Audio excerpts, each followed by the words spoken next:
Jib jab.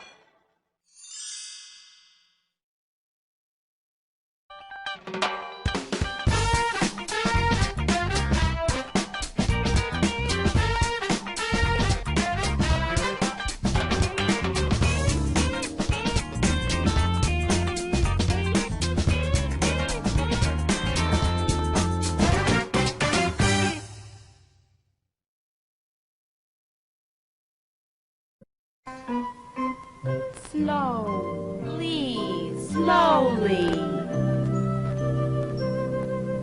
Quickly, quickly. Gladly, gladly. Sadly, sadly. Softly, softly. Loudly, loudly. Slowly, slowly. Quickly, quickly.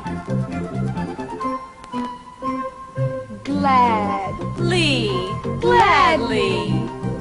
Sadly, sadly. Softly, softly. Loudly, loudly. I think I liked it better softly. This is Lee. It's spelled L-Y, and it's very useful. Let me show you. Bougainvillea, a thorny Brazilian vine with bright, papery leaves. Hibiscus. Originally from China, India, and the Pacific Islands, hibiscus blooms usually last only a single day, but the blooms will stay fresh all day after picking, even without water. They're great in your hair. Bird of paradise. Looks like the plumed head of a bird, and they're pollinated by birds. The bird of paradise is actually a member of the banana family. Gardenia. Beautiful fragrance, soft, velvety petals, originally from China. Succulents. Succulents have thick, fleshy, water-storing leaves. They can go for a while without water. Great for the lazy gardener. Bromeliads. Many bromeliads have leaves which form a tank in the center of the plant, which collects water and insects for the plant. Purple showers. Typically grows in a clump 3 to 4 feet tall. Tubular, petunia-like flowers last only one day, but plants often produce an impressive non-stop succession of bloom. Who can turn a can into a cane? Who can turn a pan into a pane? It's not too hard to see, it's silent E. Who can turn a cub into a cube? Who can turn a tub into a tube? It's elementary for silent E. He took a pin and turned it into a pine. He took a twin and turned him into twine. Who can turn a cap into a cape? Who can turn a tap into a tape?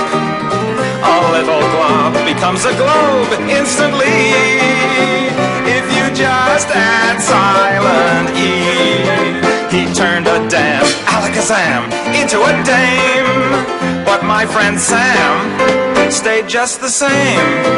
Who can turn a man into a mane? Who can turn a van into a vein? A little hug becomes huge instantly. Don't add W, don't add X, and don't add Y or Z, just add silent E.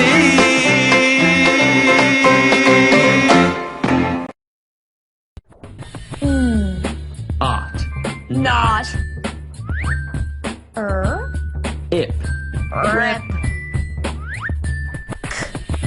App. Cap. Hey, I want to add a silent E.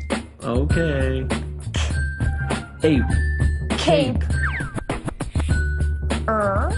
Ipe. Ripe. Oat. Note. Good call. Amazing creatures from Discovery Kids and Chick-fil-A. Mammals. Most mammals give birth to live young instead of laying eggs. They are often warm-blooded, covered in fur, and feed milk to their young. Insects. Adult insects have 3 body parts: a head, a middle section called the thorax, and a tail section called the abdomen. They all have 6 legs. Crustaceans. A crustacean's body is covered with a tough shell called an external skeleton. Most crustaceans live in the water, but a few can survive on land. Amphibians. These animals spend their adult lives on land, but they return to the water to lay their eggs. Their young grow up in the water and then move on to land when they are adults. Reptiles. Reptiles are animals that have scaly skin. Some reptiles spend a lot of time in water, but they all lay their eggs on land. Birds. Birds are animals that lay eggs and have bodies covered in feathers. All birds have 2 wings, even the ones that cannot fly. Mollusks. Mollusks are invertebrates, which means that they do not have backbones. Most have shells around the outside of their bodies. Arachnids. Arachnids have 8 legs, and unlike insects, they only have 2 body parts: a combined head thorax and a separate abdomen. Amphibians, amphibious. The word amphibious comes from amphibians and means living on land and in water. Here is an amphibious vehicle. It can go on land and in the water. Fun quiz. What kind of animals have 6 legs? Say it out loud if you know it. Insects. What kind of animals lay their eggs in water? Say it out loud if you know it. Amphibians. What kind of animals are covered in an external skeleton? Say it out loud if you know it. Crustaceans. And that's Amazing Creatures. The end. Jib jab.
Okay, here's my little creatures in the bucket, having some lunch.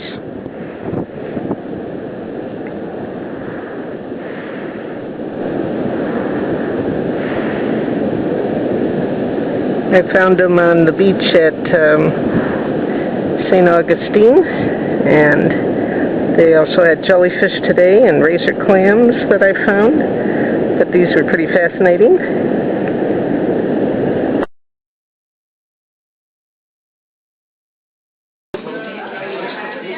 Okay, Greg's about to eat a gooseneck barnacle. This is the way you eat red peppers. Put your fingernail in here, separate the tunic from the shell. Oh, hang on.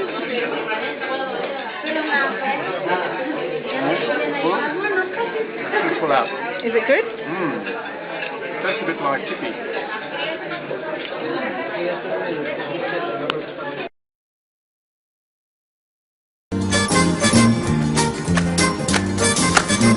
Isn't it a lovely day? No, it isn't. Could you come outside to play? No, I couldn't. Did you ever take a hike? No, I didn't. How'd you like to ride my bike? Frankly, I wouldn't. Isn't, couldn't, didn't, wouldn't, is that all you can say? Isn't, couldn't, didn't, wouldn't. Yes, now go away. Sweetest sound to me. It stands for not. I like it a lot. It's spelled N''T. Have you ever tried to smile? No, I haven't. Won't you try it for a while? No, I won't. Are there games to play in there? No, there aren't. Then why'd you like to stay in there? Frankly, I don't. Haven't, won't, aren't, don't, is that all you can say? Haven't, won't, aren't, don't, and I said go away. The Grouches all agree. We get a glow from saying no with N''T.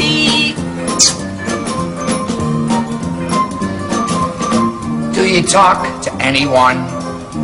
No, I don't. Come on out, have some fun. No, I couldn't. Can't you even tell me why? No, I can't.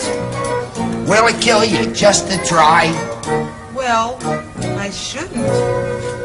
Don't, couldn't, can't, shouldn't. Now, try it once my way. Do, could, can, should.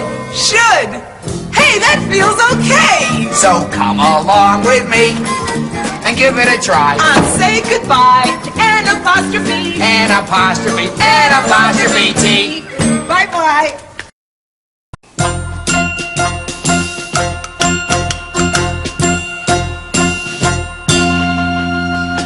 Ladies and gentlemen, how do you do? I'm gonna show you a trick or two. Let's bring out Jim and write his name. Ah, beautiful. Let's take his hat and do the same. Ah, I love it so far. All right. What can we add to the name of Jim to show that his hat belongs to him? Do you know? We'll take a guess. It's good old apostrophe S. Apostrophe S.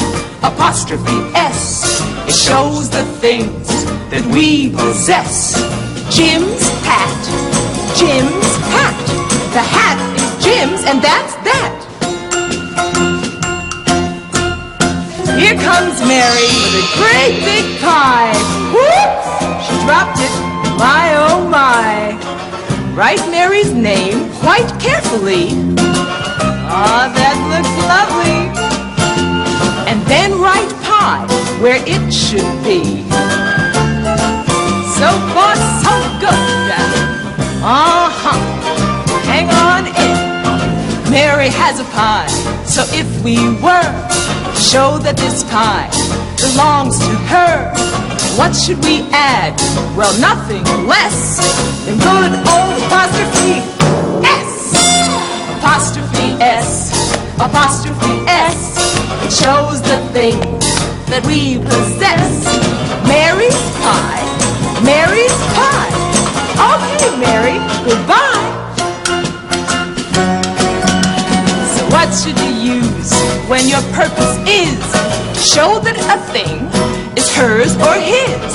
I guarantee you'll have success with good old apostrophe S.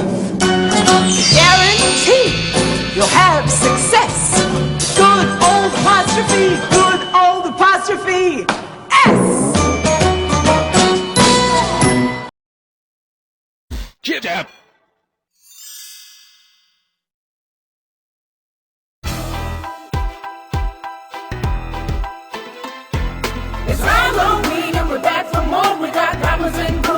streets below. We go. What up, ladies? You can call me Dracula. I'll take you to the crib and make you into a snackula. Sophisticated, warhead and undead. A Transylvania player in the finest of threads. Big old teeth, we don't speak. I be batting 5 honeys every day of the week. Yo, why you biting necks? I be choking them up. I got some platform boots and I'm shredding my stuff. It ain't easy being green, that's my motto. I'm a 10-foot tall walking avocado. Staples in my head and bolts in my neck. I terrorize town folk just to keep them in check. Double, toil and trouble. My room got Zoom and my cauldron bubbles. Black dress, black shoes, black hat, black cat, and all that. And my brewers where the party at. Incantations, levitation. I'll be scaring little children all across the nation. Yo, straight out of Egypt, fresh on the scene. I'm falling out of control cause I was buried in bling. Cursing archaeologists just cause I wanna. My rap's unfair from here to Botswana. They call me mummy, but I beat it, Daddy Mac. If my arms outstretched, yo, I'm on the attack. This Halloween we'll be on the creek. We're gonna put a little shriek and get trick or treat. We go.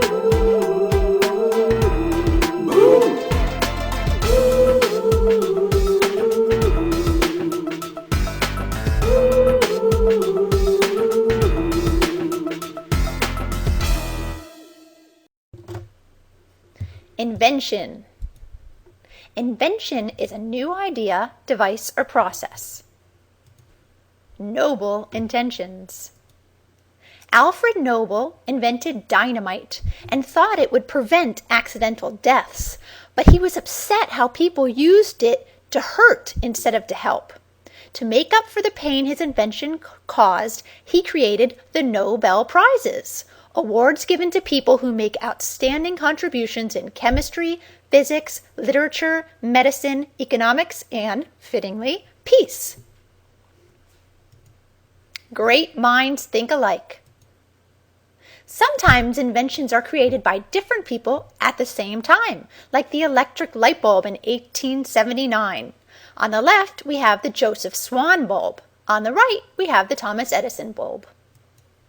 Henry Ford. Ford invented the moving assembly line. This allowed factories to use unskilled, cheap labor and create products affordable for the masses. Leonardo da Vinci. Born in 1452, Da Vinci invented things that people of his time did not have the technology to make, like his flying machine, similar to an airplane. The Wright brothers. Orville and Wilbur Wright invented the plane that, in 1903, flew the first powered flight for about 10 seconds in Kitty Hawk, North Carolina. First manned spaceflight. The Vostok 1 was the first rocket that had a human passenger. The very first space passenger was a dog. The Vostok 1 was launched by the Russians in 1961. The printing press. Johannes Gutenberg invented the first printing press with movable type. This allowed information to spread quickly and accurately. The telegraph. In the past, information was sent by runners, horseback, and boat. It traveled very slowly, taking days, weeks, or months to receive a simple message. In America, in 1837, Samuel Morse used the flow of electricity in a wire and a magnet to interrupt the flow, which could be heard at the other end of the wire as a beep. The beeps were formed into a code called Morse code that could be translated to regular words. The telephone. In 1876, Alexander Graham Bell receives a U.S. patent for the telephone. Radio. Radio was the first wireless mode of communication. Radio sent messages by radio waves instead of wires. Radio works by changing sounds or signals into radio waves, which travel through air, space, and solid objects, and the radio receiver changes them back into the sounds, words, and music we hear. Radio was invented in 1895 by a young Italian named Guglielmo Marconi.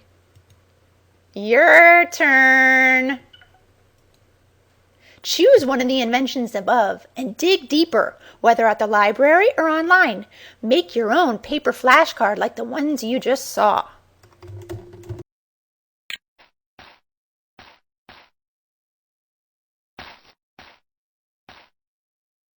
Wow, looks like it's rabbit season. No, not for hunting. I just meant there are a lot of rabbits here. Dear Tim and Moby, I just saw a movie that talked about Fibonacci numbers, but I still don't get what they are. Can you help me? From Jordy. Hey, good question. The Fibonacci numbers are a sequence of numbers that all have a very specific relationship to each other. In math, a sequence is basically a list of numbers arranged in a particular order. So, like if you wanted to talk about the sequence of whole numbers, it goes 0, 1, 2, 3, 4, 5, 6... Yeah, okay, you get it. Sometimes sequences are a little more complicated, though. The Fibonacci sequence looks like this. 0, 1, 1, 2, 3, 5, 8, 13, 21, 34, 55, and so on. Hey, can you figure out why it's those numbers and not any others?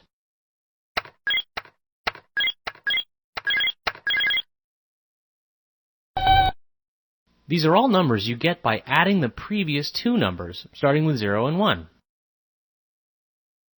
So 0 plus 1 is 1, 1 plus 1 is 2, 1 plus 2 is 3, 2 plus 3 is 5, and so on. Well, it's named after a mathematician called Leonardo da Pisa. Leonardo was from Pisa, Italy, where the famous Leaning Tower is.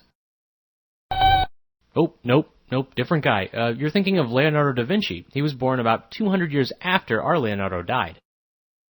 Leonardo da Pisa was better known as Fibonacci, which in Latin translates to son of Boccaccio. Fibonacci was one of the first Europeans to use the Arabic number system, with the digits 0 through 9. Before that, Europeans used Roman numerals. Oh, right, the rabbits. Well, in his book, Liber Abaci, Fibonacci posed the following problem. Imagine you have a pair of baby rabbits, a male and a female. Now let's say that the rabbits mature after 1 month and mate. After a 1-month pregnancy, the female gives birth to 1 male and 1 female bunny. And those baby rabbits behave exactly as their parents, maturing after 1 month and giving birth to a male and female bunny after 1 month. Assuming all the rabbits survive, how many pairs of rabbits would you have after 1 year? Yeah, it's definitely a lot of rabbits. You start off with 1 pair. At the beginning of the 2nd month, the rabbits have just mated, so there's still just 1 pair. At the start of the 3rd month, you have 2 pairs, the original and the new pair. The original pair mates again, so at the beginning of the 4th month, they give birth to a 2nd pair, making 3 pairs in all. At that point, both the original pair and the first set of children mate, so 2 new pairs are born at the beginning of the 5th month, making 5 pairs in all. And so on. Fibonacci probably didn't invent the rabbit problem, but he made it so popular that it eventually became associated with him and the number sequence that now bears his name. See, that's the strange part. The Fibonacci sequence has this tendency to show up in nature much more often than you'd think. What might seem like a simple mathematical game actually kind of describes part of the underlying logic of the universe. If you look at a flower, chances are that the number of petals it has is a Fibonacci number. And pine cones and sunflower heads have spiral patterns that are grouped in Fibonacci numbers. Well, don't get too carried away. You might have heard that the Fibonacci numbers have been used to create music, art, and architecture. For instance, people have said Leonardo da Vinci used the numbers to create the proportions in his paintings. And places like the United Nations Secretariat building and the Parthenon are thought to have been designed with the Fibonacci numbers in mind. Mostly, though, these are just myths. Hey, that doesn't make the Fibonacci sequence any less cool. Oh, by the way, the answer to that rabbit riddle is 233. After 1 year, that first pair will have turned into 233 pairs of rabbits. Isn't that cool? Moby?